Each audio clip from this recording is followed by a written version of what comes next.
that you should know, that most senators and congressmen don't usually know.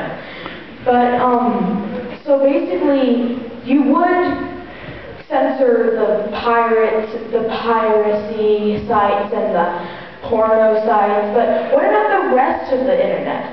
Well, the rest of the internet would be censored by the entertainment industry, so they could sue as freely as they please and fine and penalties on anybody of whom they so choose. And I read this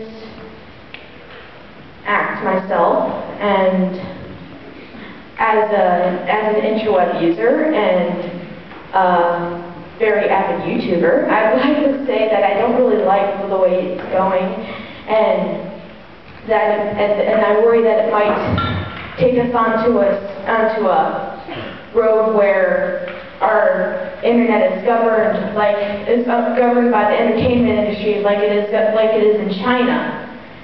Well, this is an important issue, and as I said before, it's not their interests that have to balance. But if you're a company, if you're Disney, and you've gone out and produced a movie, you have the rights to that movie. Someone should be able to take that movie, post it up on the internet, and provide that content for free to that movie. And there are a lot of people who believe the internet should be free and everything on the internet should be free. And that's right. I mean, that's what a lot of people believe. The internet's free and everything should be free and everything should be open and that's how everybody should function. There are people who believe that. But you know, there are private property rights. I mean, when you put money behind certain things, then you have a right to have ownership of that, and people can't take that and then use it for abuse your rights to that property. So I agree that you may agree with me that, okay, I'm not for that.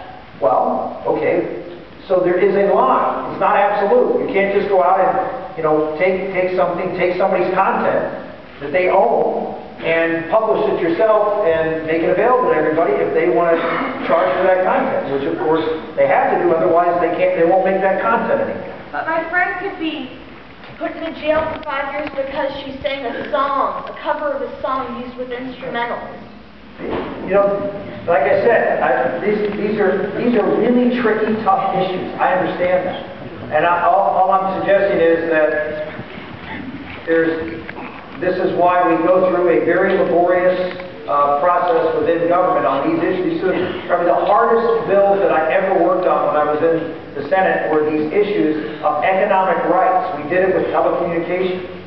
And it's very important to err, as I did, on the side of freedom, but at the same time respecting certain rights that you can be profitless, because if you're not, you're going to shut down. If there's no profit to be made, you're going to shut down a lot of activity in this country. So it's a balancing act. And I just want to make sure, as I'm sure everybody who's involved, most of the people involved in this bill, that the balance is right.